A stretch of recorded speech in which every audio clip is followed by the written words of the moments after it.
Hi, good morning, everyone. On behalf of the experts in international trade at the Chamber of Commerce of Metropolitan Montreal, we welcome you to this webinar of the Desjardins International Meeting Series. And today's topic is the overview of the International Financial Institution with a spotlight on the Asian Development Bank. So this is the second one we are doing on the International Financial Institution. And we'll be having also more to cover different ones. If you missed the previous one, it was on Spotlight on the World Bank Group, which is also available to rewatch on our website. And I can send you this later on after the webinar. So my name is Dina Mansour, and I am an advisor for international market development at the Chamber of Commerce of Metropolitan Montreal. I am pleased to animate this webinar with you today.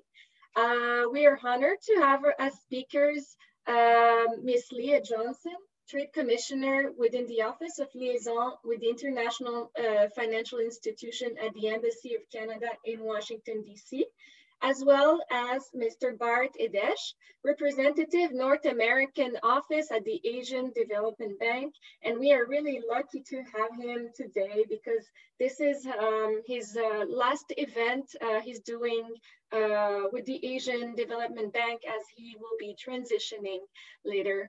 I would like to use this time to thank our partners, starting with the Economic Development Agency of Canada for the regions of Quebec for its ongoing support of World Trade Center Montreal's activities, as well as our sponsor, Desjardins, who made this webinar series possible. If you have any questions to our panelists, you can write them in the designated Q&A box on the bottom center of your screen, and we will address them towards the end of the webinar during the questions period. You can also ask your questions in the official language of your choosing, and I will be happy to translate for you if needed. Veuillez prendre note que ce webinaire est principalement en anglais. Toutefois, si vous avez des questions en français, vous pouvez les poser. Il nous fera plaisir de les traduire pour vous. Also, the presentations today, I will send them to you by email. And our partners today were very nice translating them in French. So if you speak French, you'll also receive it in French. Alors, nos partenaires ont été très généreux. Ils ont également traduit les diapositives utilisées aujourd'hui en français pour que ce soit accessible pour tous. Donc, je vais vous les envoyer après le webinaire également. Comme ça, vous allez, si vous êtes plus à l'aise en français, vous allez avoir l'information en français également. You will also receive a short survey that will pop up in your browser at the end of the webinar, which we invite you to answer to gather your opinion for future events. And for the follow-up email that I've mentioned, you will receive it tomorrow at the same time. So thank you again on behalf of the Chamber of Commerce of Metropolitan Montreal for being here today. Oh, one last thing, we will also record this webinar, so it will be available on our website if you missed something or if you'd like to share it with someone or use it as a resource later, because there will be a lot of very useful information that will help you. So let me start by introducing our first speaker, Leah Johnson. She's the Trade Commissioner covering the International Financial Institution based at the Embassy of Canada in Washington, D.C. Prior to joining the team, Leah was a procurement officer for 8 funded businesses within the Department for International Trade at the British Embassy in Washington. In this role, she helped UK companies navigate and find success with the World Bank Group, the Inter-American Development Bank, USAID, and the Millennium Challenge Corporation. Her first role at the British Embassy was a business development associate for the life science and healthcare sector, promoting both trade and investment expansion to the UK by firms from the Mid-Atlantic. Leah graduated from the University of St. Andrew in 2014 with a joint degree in art, history, and international relations. Leah, you now have the floor. Great, thank you, Dina, for the introduction, and thank you for hosting today's session. Good morning, everyone, and welcome to today's webinar, Overview of the IFI's Spotlight on the Asian Development Bank. Next slide. My name's Leah Johnston. I'm a trade commissioner in the Office of Liaison with the International Financial Institutions. We call ourselves OLIFIs with the Canadian Trade Commissioner Service. I'm based in Washington, D.C. at the Embassy of Canada. And I'll be joined by my colleague, Bart Adash. He's a representative in the North American office of the Asian Development Bank, also based in Washington, D.C. Next slide. So for today's webinar, I'm going to be talking a little bit about the Trade Commissioner Service and the type of services that we offer to Canadian companies. And then I'll be going into a little bit of an IFI 101 for companies that are new to the IFI sector. And then I'll hand over to Bart, and he'll be talking about the Asian Development Bank. And to conclude, we'll have a Q&A session at the end. So please submit your questions in the Q&A box that Dina mentioned earlier. Next slide. So to start off, I want to talk about what is an OLIFI and what can we do to support your company. So one of the main things that we can do is assess your market potential for the IFIs, help you understand where your company might fit in the IFI sector. We can also identify qualified key contacts within the IFIs. It's a relationship-based sector, so contacts are really important, and we can help find contacts at headquarters as well as in the country offices, as well as within implementing agencies, and we work with our embassies and consulates abroad where these projects are based. We can also help resolve problems that may come up during the procurement process. And we also coordinate Canadian participation in key events, trade missions, business opportunity fairs, side programs, and more recently, virtual events like webinars that we've done with the Montreal Chamber of Commerce. We also disseminate business opportunities, usually ones where we think there's specific Canadian expertise or where we think it's a unique opportunity. And one thing to know about the Trade Commissioner Service, it's free for Canadian companies. And we're also incentivized to help Canadian companies because we're targeted on the success of our companies. So it's in our interest to help you. So these are just some of the general ways that we help companies.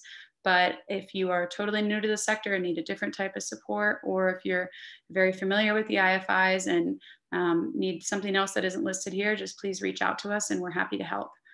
Next slide. So the OLIFIs were all based where the IFIs are headquartered. So I'm in Washington covering the World Bank Group, the Inter-American Development Bank, the two US agencies for international development, USAID and the Millennium Challenge Corporation. We won't be talking about those today, but just if you are interested in them, please email me separately. My colleague Tammy Brathwaite is based in Bridgetown covering the Caribbean Development Bank. Ulaj Kamara is in Abidjan covering the African Development Bank. Lily Zhu is in Beijing covering the Asian Infrastructure Investment Bank. And Lulu LeBlanc is based in Manila covering the Asian Development Bank. So she will be your key contact for all your ADB inquiries. Next slide. These are all of our email addresses. And as Zina said, we'll be sharing these presentations following the conclusion of this webinar. So you'll be able to contact these individuals directly, or I'm happy to make an introduction. One other thing is I also cover the New York agencies of the UN, and I have colleagues based in Geneva and Copenhagen covering the other agencies of the UN, if those are institutions of interest to you. Next slide. Another resource that's available to Canadian companies is the Private Sector Liaison Officer Network, known as the PSLO Network. This is a network that was started by the World Bank about 20 years ago, and it's a group of business intermediary organizations. For Quebec, the PSLO is DINA, and we work together with the PSLOs. The PSLOs are based in country, and to facilitate contact with the World Bank, act as the voice of the private sector, and hold events like this, webinars and trade missions.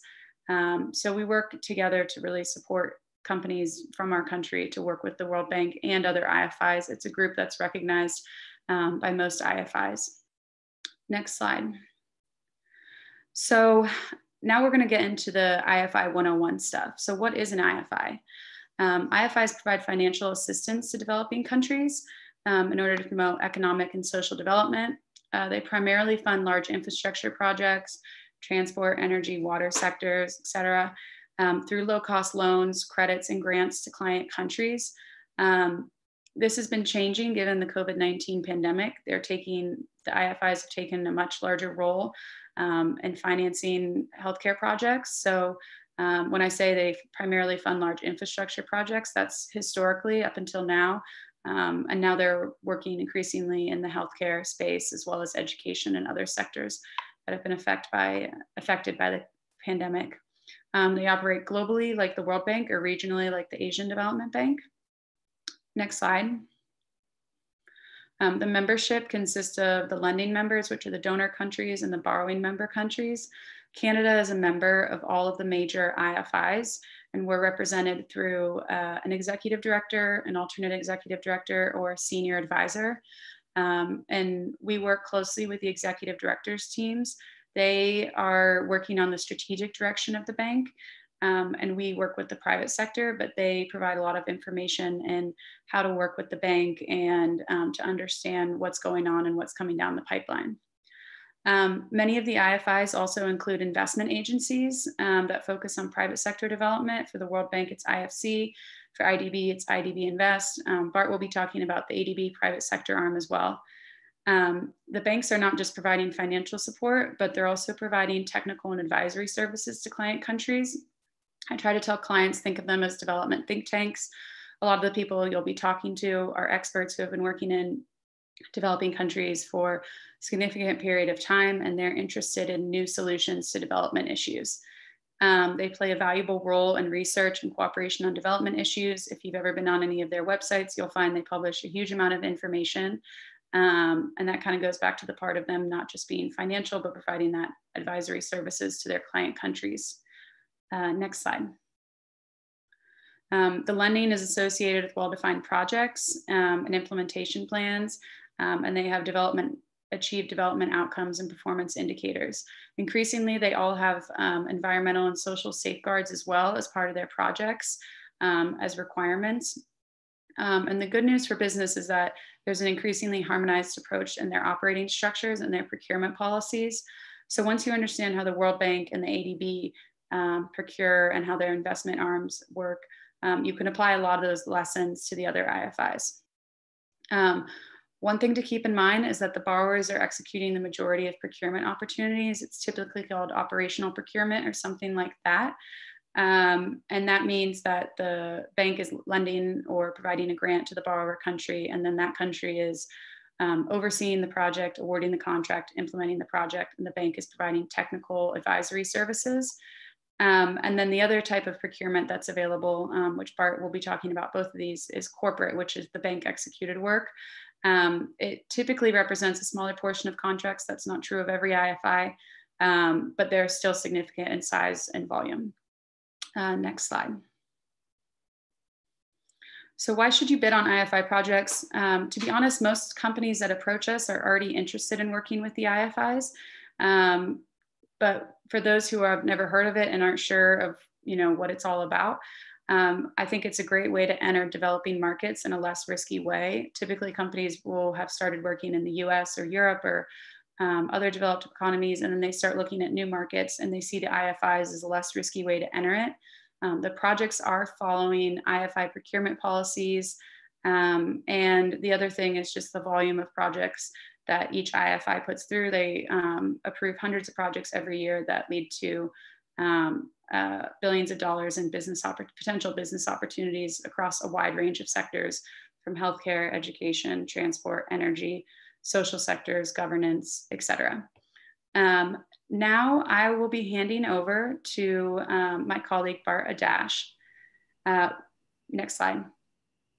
Bart has worked in a variety of roles at the Asian Development Bank, including policy development and support to Asian and Pacific countries in areas such as social development, gender equality, stakeholder engagement, governance, education, and health.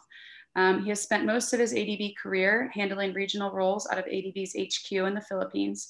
Since October 2017, he has served as ADB's representative of North America based in Washington, D.C., where he is this morning.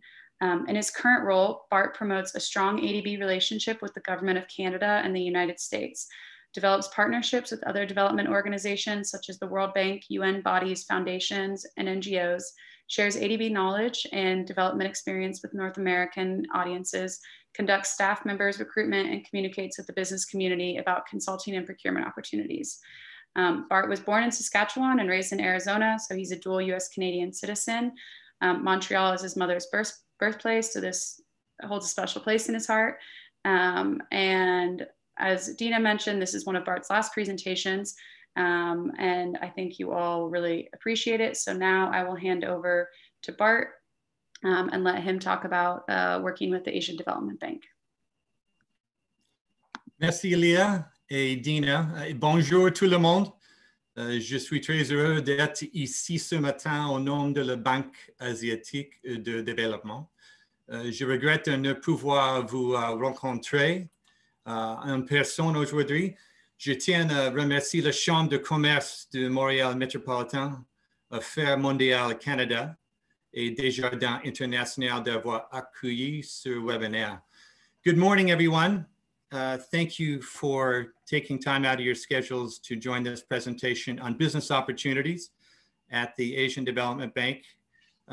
Welcome to all of you in Montreal, in Quebec, and elsewhere in Canada. I want to especially note the large number of participants from Investissement Quebec, the Canadian government based in various locations, as well as the Prairie provinces.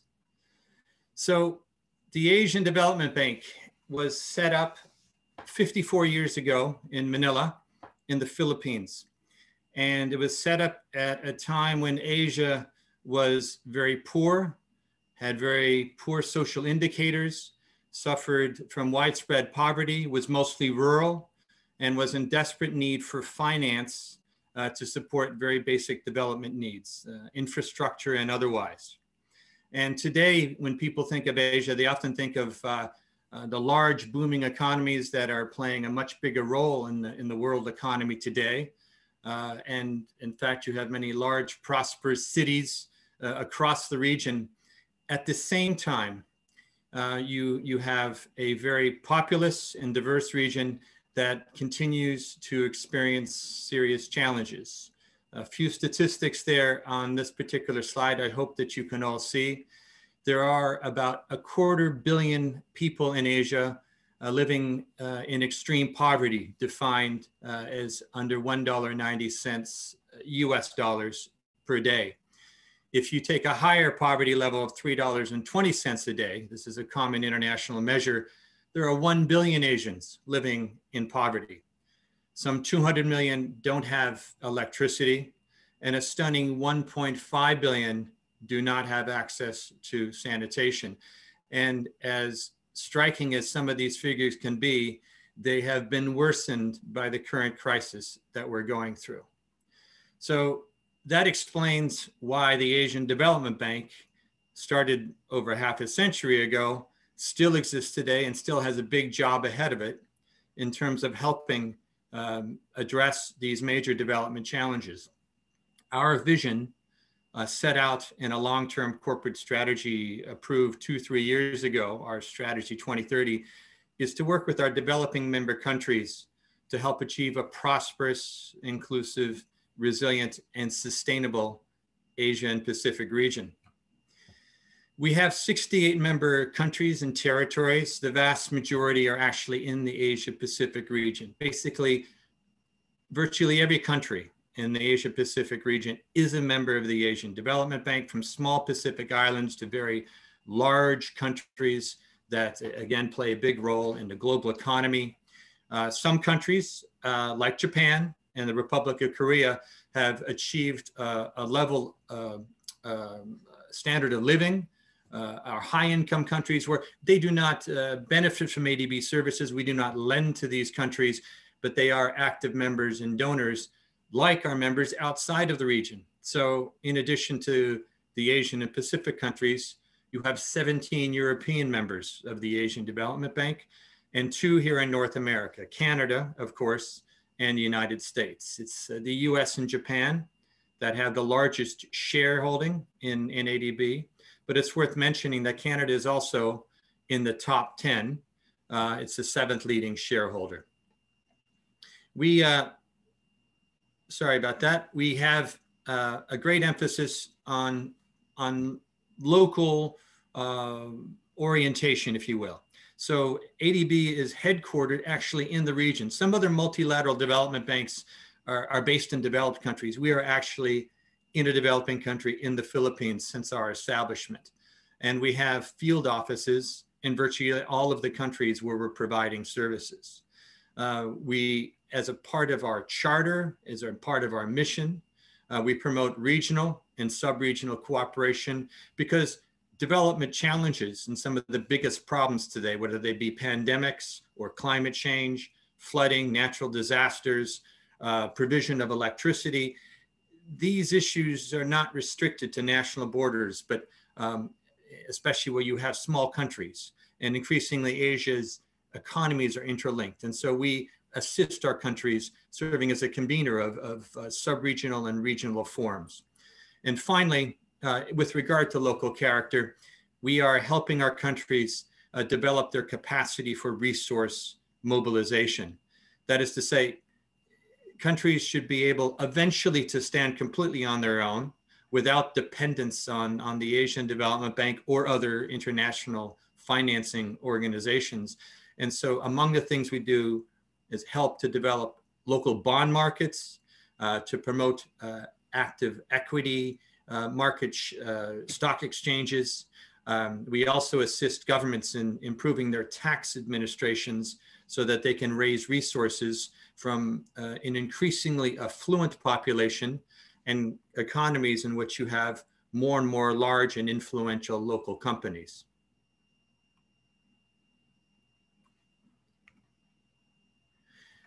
Our strategy, which I mentioned a moment ago, highlights 7 general operational priorities. I'm not going to go into detail on these, but just to highlight a few.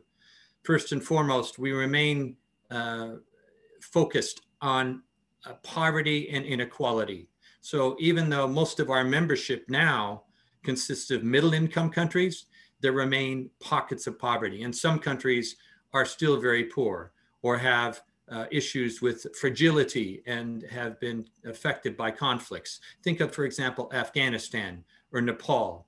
We also have a large membership in the Pacific region, some 14, 15 developing countries that have their own challenges in terms of being very remote, lacking access or natural resources, access to international markets. Gender equality, like the Canadian international development policy, gender equality is a very important thematic objective for the Asian Development Bank. I had mentioned earlier regional cooperation integration, that is there as well. One of the trends we see in Asia is increasing urbanization. Whereas the region was very rural 50 years ago, today it's increasingly urban. At least half of Asia is in or near cities, and that number, that share continues to increase. And so we are helping countries deal with their urban challenges, providing capacity in terms of transport, of basic human development, access to health and education and the like. And in terms of our approaches, our new strategy puts a lot of emphasis on private sector operations. So traditionally, ADB primarily lends to governments so that they can carry out development projects, and that remains the bulk of our operations.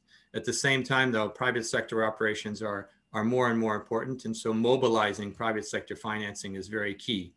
Also, countries have more choices than they did years ago in terms of financing. They can turn inward to their own domestic market to raise funds. They can go on international markets and issue bonds or turn to other development institutions. What they're increasingly expecting of an organization like ours is knowledge services and capacity development. So we're also helping to share experience, including good practice from within Asia and from outside the region.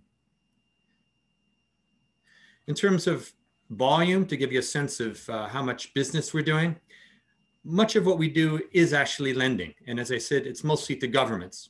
And in 2018 and in 2019, we did around $21 billion in loans, as well as some grants and investments. The figure in the upper right-hand corner, approaching $34 billion, was our total operations last year. That includes co-financing from other organizations. So we will, for example, finance a project in say, Bangladesh, And maybe it's a very large project for which we can only contribute, given our limitations, a certain amount of financing. We will collaborate with partners, which might include the World Bank or national development finance institutions or private sector financial institutions to rally more sums of capital into a loan.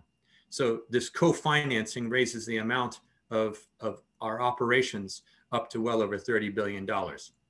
In addition to the bulk of our financing, again, in loans, we also provide technical assistance, over $200 million a year. And you see the co-financing figure from 2019, which was close to $12 billion. If we look across the different sub-regions of Asia and the Pacific, the heavyweights in our portfolio include South Asia and Southeast Asia.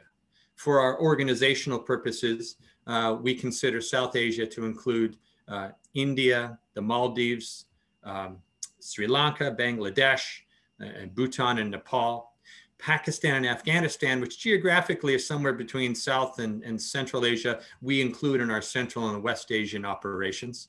East Asia is mostly China, which in addition to now contributing resources to ADB to our concessional window, continues to borrow from ADB. And then the Pacific, many small island countries, lightly populated, a small part of our overall portfolio. But given the small size of these economies, ADB actually has a very big influence and role and is a trusted partner of these countries. There's a lot going on in this pie chart. This shows our portfolio by sector from 2019. The short story here is that ADB, since its beginning, has been primarily an infrastructure bank. Each year, it will vary a bit, but much of our financing goes for transport, energy, water and urban services, industry and trade. This is an area where countries have become accustomed to our expertise. We've accumulated a lot of experience in this space. And so we continue to finance infrastructure and help to connect networks, electricity grids and road networks and rail networks across developing Asia. But in addition, we work in public sector management, helping governments reform, whether it be state-owned enterprises or to improve the way that they're delivering services in different areas. And we also work in the social sectors, like health and education. And although it's a small part of our portfolio, it's sometimes approaching close to 10% of our overall business. And health is obviously a very important part of our portfolio today in the midst of a pandemic. So let's get to some of the business opportunities. And in the ensuing pages, slides, I'll highlight basically how you can access ADB business opportunities, what these consist of, and where you can turn to on our website for further information. So in our operations, we finance the supply of goods. So for example, infrastructure projects, we need physical inputs, we need machinery and equipment. Think of paving the roads or building the sanitation facilities. Similar, there's the civil works, roads, railways, bridges, and the like.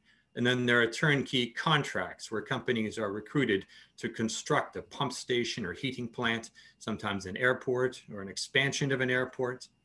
Another part of our business, which actually has been of greater interest to Canadian businesses, or where they've had more success in bidding on ADB opportunities, is in the consulting world. Think of intellectual know-how and expertise that comes through the professional services. And we hire consultants, for example, in preparing our projects, in helping to implement them, in helping to write up knowledge products and doing research. We hire staff consultants to work alongside our personnel to carry out our mission in different sectors and thematic areas. We also have some non-consulting services like conducting surveys and doing events management. This is a particularly important page. I appreciate in a presentation like this, there's a lot of information. So at various junctures, I'll bring your attention to a few particular points where I think you should give attention. And this one is one such page. Where to get information about pursuing opportunities. It starts really with our country partnership strategies, because we're very much organized along our country partnership strategies, how we assist each individual country. And these strategies are prepared every 4 or so years for all of the developing countries where we are providing assistance. And so I mentioned with our overall strategy, some of the areas we're working in. We don't do everything that we can do in each country. We tailor our services and the sectors and themes we deal with to the particular country and its needs and what it wants from ADB, keeping in mind that they turn elsewhere for other services and other kinds of support.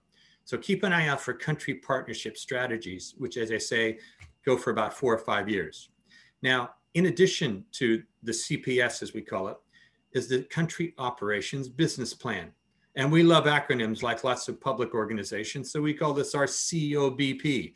The COBP is basically the rolling 3-year plan for implementing the country partnership strategy. And this is valuable because it updates how the implementation of different projects are going. And it's a great source of information for what projects are in the pipeline and new areas that we might be getting into as we develop our country partnership strategy further.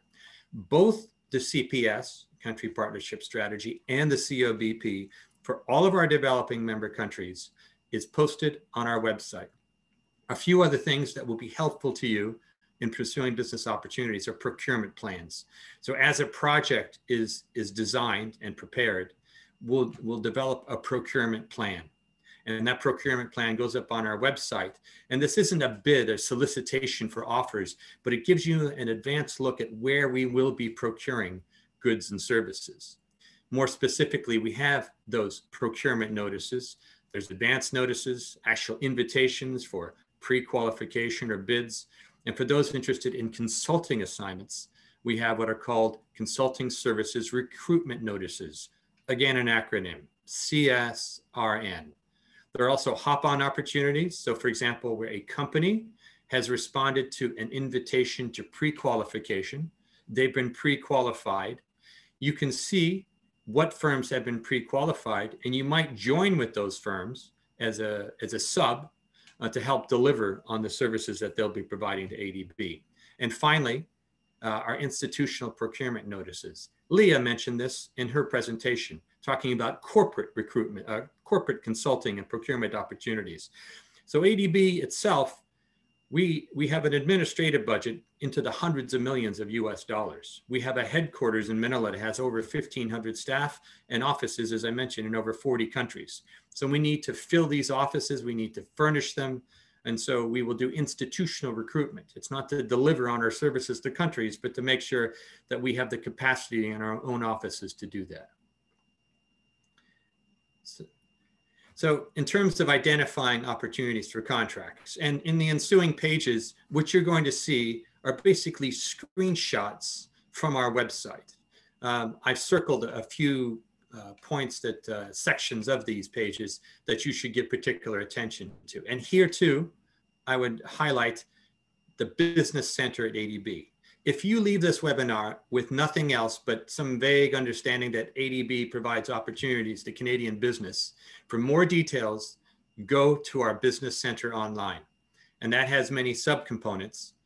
You can find the Business Center at the bottom of our webpage, www.adb.org.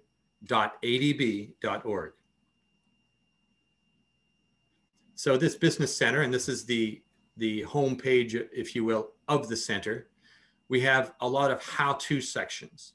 And this gets quite specific about how to sign up for our consulting management system, how your company can make a bid, how NGOs, for example, non-government organizations can become consultants. So I should highlight this point. So many of you who are listening are businesses or your government officials at the provincial or federal level who are advising businesses. Well, it's not only commercial businesses, consulting firms, et cetera, that get contracts with ADB. It's also non-government organizations. It's also academic institutions, universities, colleges.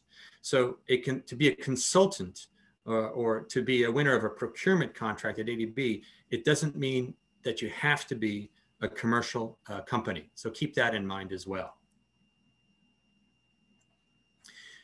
On our website, again, in the Business Center, you'll find further details, which if you start to get serious about pursuing opportunities, you'll want to dig into this.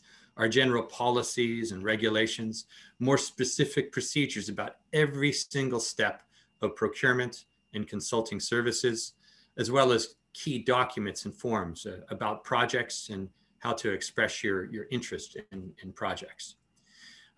Operational procurement. So this is where the bulk of opportunities lie. So we, as I mentioned, we do our institutional procurement, but it's in our operations where you'll find the bulk of opportunities. And that includes goods and works, so that the physical, the hard stuff, the things that you can hold, and also in the lower right-hand corner, the consulting services, which might be of greater interest to some of you on this webinar today. So in terms of operational procurement, you'll find here on this page details about procurement notices. And I would encourage you after this webinar, take a few more minutes to get a feel for our pages and to take a look at what a procurement notice looks like, and to get an idea of whether there are notices covering areas that could be of interest to your company, given the expertise that you bring. On this page, in addition to highlighting procurement plans, which I referred to earlier, that's a kind of an early notice of what we're going to be doing in a project in terms of procurement. There are advanced notices and pre-qualified contractors. So we issue an advance notice in some cases of projects that we'll be recruiting, and sometimes we'll actually begin procurement before the final approval of a project. Now, pre-qualified contractors for certain projects will seek pre-qualification, so we can keep the project moving forward and start to line up those companies that'll be assisting in helping to implement a project. And why this might be of interest, even if you're not a pre-qualified firm, is you can see on our website what firms have pre-qualified. And some of those firms may need assistance and partners to deliver on their services and in their involvement in an ADB finance project. And you can pursue what we call a hop-on opportunity with those. Also on this page in the middle, you'll see on the left side, the bidding procedures. So for each particular project, we may have a different set of terms of how we actually go about the bidding, which in general is open, it's competitive, but the exact details and how much we stress quality over cost, these kinds of details are covered in bidding procedures. It's all very transparent. Just to highlight, in the case of consulting services, some documents there that can be of use to you, including at the top, you'll see the link there to consulting opportunities. So just like with procurement, in advanced procurement notices, you can see what consulting opportunities are available. I have to note that when we hire consultants, in some cases, take the example of Cambodia. We may be doing a road project there. So we're financing maybe to the Ministry of Transport in Cambodia to build a section of road to a rural area where they're lacking connectivity to markets and to the rest of the country. And so we'll have to do some procurement, both of physical inputs, goods and works, but also consulting. We may need advice, people who can help with stakeholder consultation, who can help with engineering design, who can do environmental assessments. Now, in some instances, we've decided with the country that's borrowing, Cambodia in this example, that there is sufficient capacity in the local consulting market or particular needs for somebody who is Cambodian, speaks Khmer, and has the local understanding. So a consulting opportunity may be targeted to local consultants. That will be made clear in the consulting notice. On the other hand, sometimes we need to recruit internationally. We need expertise that may not exist at this time in Cambodia. And so we'll recruit internationally. And when we do, those nationals or companies of ADB member countries, including in North America and Europe, are allowed to bid on these international consulting assignments. So just to highlight some additional pages that come under our business center, we list shortlisted firms. We make this available too. So this can be useful information to you. So if you begin to track ADB opportunities, trying to get a feel for who works with ADB, it can be very instructive to see for different kinds of projects, who are the shortlisted firms. And once a competition is completed to the stage where we have those shortlisted firms, we make those publicly available in addition to the ultimate winners of those contracts. So we list that too. So you might want to keep that in mind, because depending on the size of your firm, you may want to seek out a relationship with these perhaps larger companies to collaborate with them on future bids. And once again, I come back to procurement plans, which are very detailed and include dates, so you can have a sense of when opportunities are going to be coming up. This is the corporate procurement that Leah mentioned, or institutional procurement as we call it. And we do quite a lot of that. Recently, our North American office in Washington, D.C., which serves Canada as well as the U.S., we've undergone a physical relocation within downtown Washington. And we had some needs for example, for some IT equipment and carpets and that sort of thing. And in that case, we were doing institutional procurement at the very, very local level. It made sense in this particular instance to look for local providers. In some instances, where we have a very large office like our headquarters, we may do institutional procurement on a global scale, potentially providing opportunities for international consultants outside of the Philippines. So there's just a little bit more information there, including highlighting that there are procurement notices for institutional/corporate procurement. Now, something that may interest you, or the question may have arisen. So we're in the midst of a pandemic. How has ADB's business changed? How are we approaching things a little bit differently? Well, the fact is it's changed quite a bit. This year, in response to demand from our member countries, which were severely affected, not only in a health sense, but in terms of their economies, asked for ADB's stepped up support. So in 2020, ADB will do more financing than ever before in its history. And the overwhelming share of that will be COVID related. I had cited some statistics that in 2018 and 2019, we did about $21 billion US in financing across Asia Pacific. We approved earlier this year a package focused explicitly only on COVID. And that package alone was $20 billion, most of which will be implemented, committed this year, some spilling into 2021. So we've become, in the short term, a COVID-19 bank. And so as far as how it affects procurement and consulting and our particular needs, we've been, just to highlight a few points, we provided procurement and logistical support to our developing countries. We've undertaken supply market assessments for critical goods and for health expertise. We've also offered training and awareness building. And in some cases, we've taken on the responsibility of directly procuring critical medical goods as an immediate response to urgent needs of our developing member countries. On our web pages, if you search for COVID-19 under ADB, you'll find on the site this page.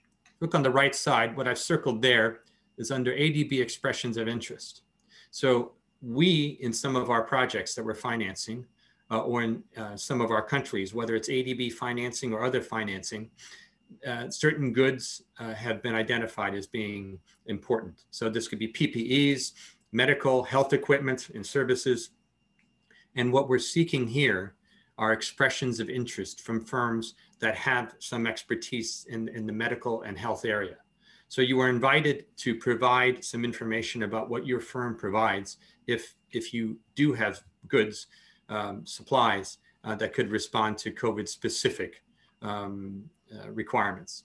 For consultants that we've engaged outside, say, of COVID projects to deal with the kind of bread and butter of what ADB does, whether it be transport or education or the finance sector, we've had to adapt the way that we work. In some cases, if we've engaged an international consultant, they can't travel to a particular country because of visa or travel restrictions, health concerns, requirements for COVID testing, quarantine, etc. So we've adapted our rules and understandings for consultants to allow more work from home. We've become flexible, realizing the unique times in which we're living, and to work with our consultants so that they can continue doing their work, but oftentimes remotely in the short term. As there's little time left in this webinar, I'm just going to bring this to a conclusion. So we have some time for some Q&A. Just running through the final pages, we list all of our projects and tendering opportunities. Here's another page where you have at the top the opportunity to focus on ADB projects. You can click on a new menu under documents related to a project, and then also to specific tenders where we would invite bids from including Canadian companies. Now, in terms of our business opportunities outreach, this program that we're doing today, ADB's North American Representative Office does these from time to time in different parts of Canada. In the past, and hopefully in the future, we'll do some of these in person. But in the meantime, we're adapting to the virtual world and doing them by webinars. In addition, at our headquarters, our office that's responsible for procurement and consulting organizes a number of outreach events. Sometimes they're based at Asian hours, so they aren't very convenient here in Quebec or elsewhere in Canada. But you can also tune into those. So I would say keep an eye out for business opportunities outreach, and sometimes these are tailored to specific sectors. In addition, ADB organizes events that aren't specifically focused on business opportunities, but maybe talking about work that we do in a sector like transport or energy. Indeed, we have one of the largest clean energy conferences in Asia every year, the Asia Clean Energy Forum, ACEF as we call it. That's usually in June. And that, of course, has gone online in pandemic times. And if you're interested in the energy space or have some expertise there, it's worth joining that forum. It's a great networking opportunity, and you can learn about potential business opportunities. You can subscribe to ADB's website for specific information, including procurement notices. Look, you're all busy. You're trying to carry out your work and your day-to-day business. And you don't have time to be surfing websites all day long. One thing that we've done to help you is we have under subscriber services, which you'll find at our business center at the bottom of the page, subscriber services where you can, for example, sign up to receive alerts every week on new consulting opportunities. You can also sign up for any information we put out about a particular sector, about a particular country, board documents, events in general, or articles that we write on development issues. You can also follow ADB's Business Center at LinkedIn. I know most of you are connected there. You can follow our Business Center there, and we share a lot of information and links at that point. And I'm going to conclude this presentation before we get to Q&A with some data that you might find of interest.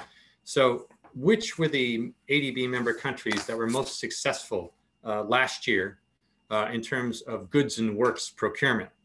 And right near the top, you'll find the Asian giants of India and China. And so they have very substantial capacity in large firms that can do construction and provide equipment. Pakistan and Indonesia are very prominent there as well.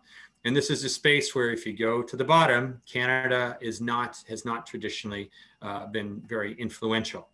Now, I have to caution that Canadian companies may have been involved in other procurement contracts, but maybe as a sub to, say, an Indian or Philippine firm, and wouldn't be reflected here under Canada because they came in not as the lead, if you will.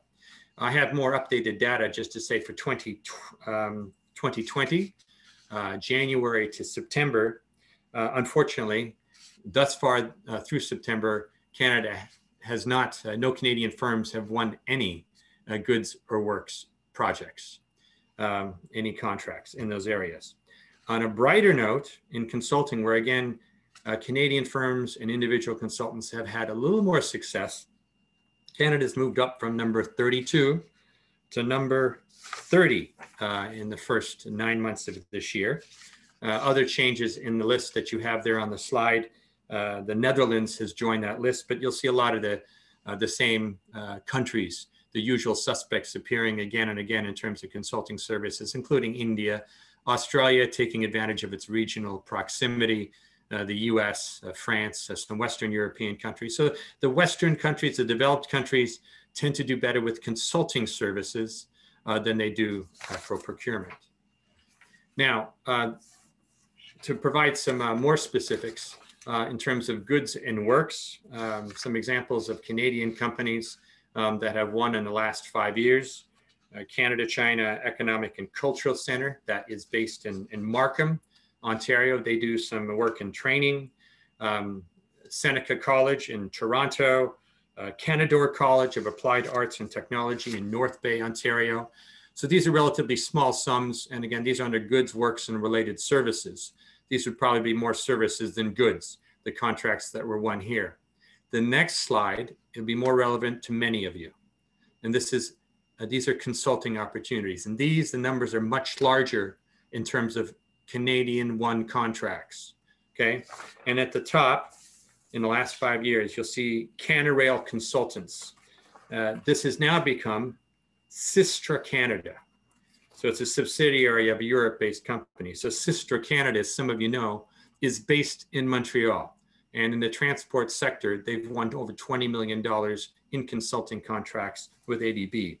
In addition, Northwest Hydraulic Consultants in the agriculture and natural resources space, they're based out in Edmonton. They've been a big winner. NREM International, with offices across Canada, based in Ottawa, working in many different sectors. The MMM Group, multi-sector and transport, they're based in Thornhill, Ontario. And finally, rounding out the top 5 of Canadian winners in the consulting business for ADB is EXP International Service, with headquarters in Drummondville, Quebec. But with offices around Canada.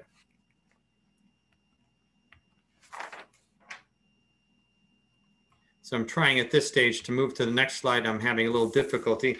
Nicola in the background can help. And it's just as well that I'm having difficulty with that because I've reached the conclusion of my prepared remarks. I hope that you found that informative and insightful. What's on this page are some key links to our consulting network, to our suppliers network, on LinkedIn, as well as the business center of ADB, the LinkedIn page. You can also go to ADB's site, as mentioned earlier in the presentation, and surf and explore our business center. So let me stop there, Dina, and turn things over to you to lead our Q&A session. Thank you.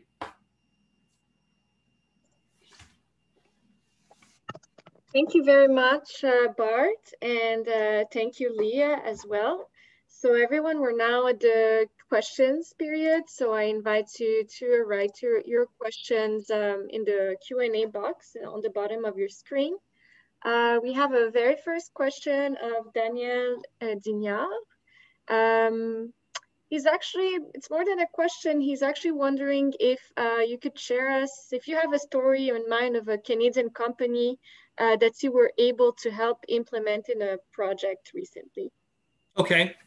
And Leah knows this one as well because she was involved in some way.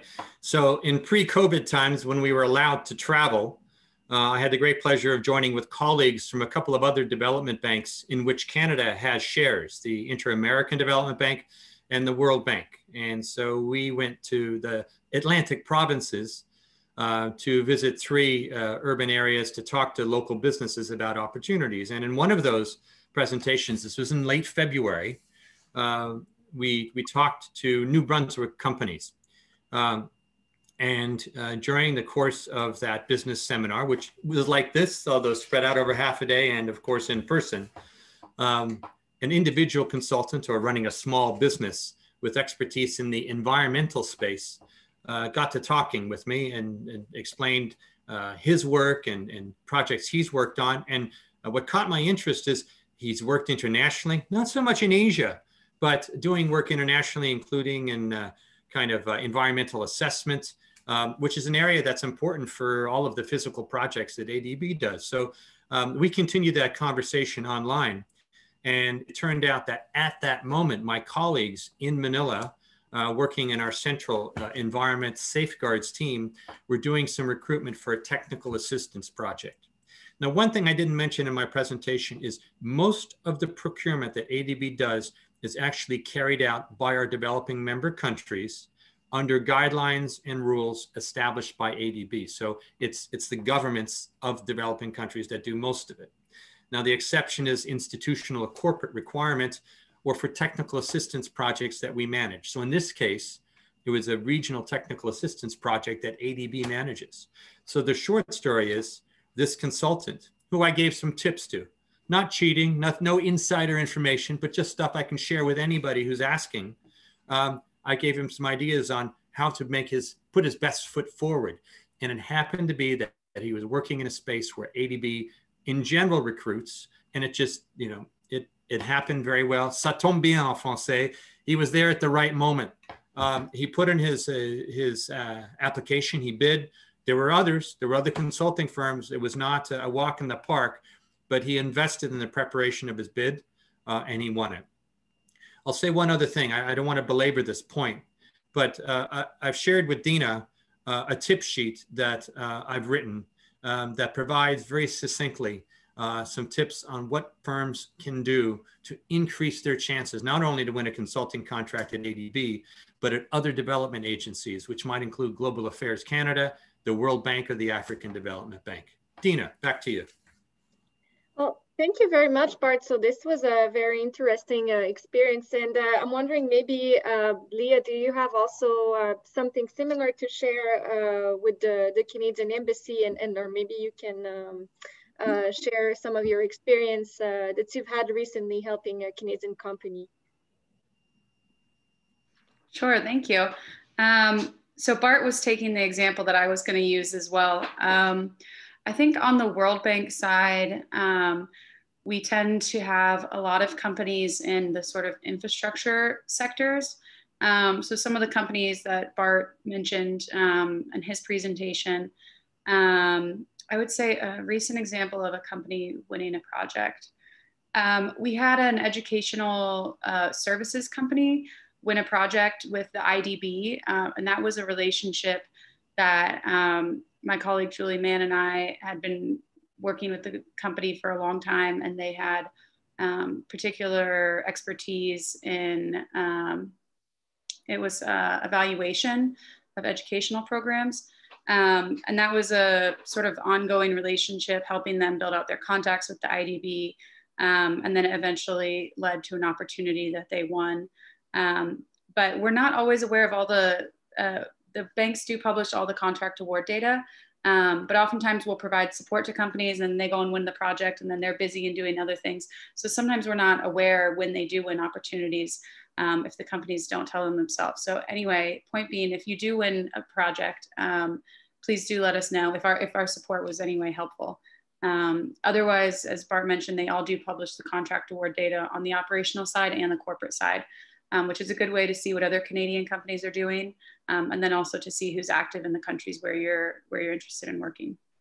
Dina, if I could just say one more word on this subject. I had noticed among those organizations that had RSVP'd for this webinar, I don't know if they're here now, was a Polytechnique in Quebec. And there might be other educational institutions or government agencies that work with education institutions. As I highlighted, in the winners of contracts, consulting contracts have included, or goods and services contracts have included training firms and educational institutions. And so there are opportunities there for major Quebec educational institutions, including universities and polytechnics and the like.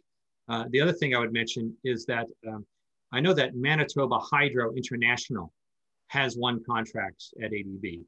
And if Quebec Hydro is represented here, it's a world-class provider of renewable energy. I would say keep an eye out for opportunities in the energy space. Now, ADB today does not finance much in the way of very big hydro projects. We used to do more of that, but we do run-of-the-mill, sorry, not run-of-the-mill, run-of-the-river, I should say, run-of-the-river projects, so smaller micro hydro. So we do some of that, and in the energy space more generally, we're very active. So keep that in mind if you're in the energy space in Quebec or in another part of Canada. That's very helpful. Well, thank you very much, Bart and Leah. So dear participants, so we're now at the end of the webinar. I just have a very quick survey for you.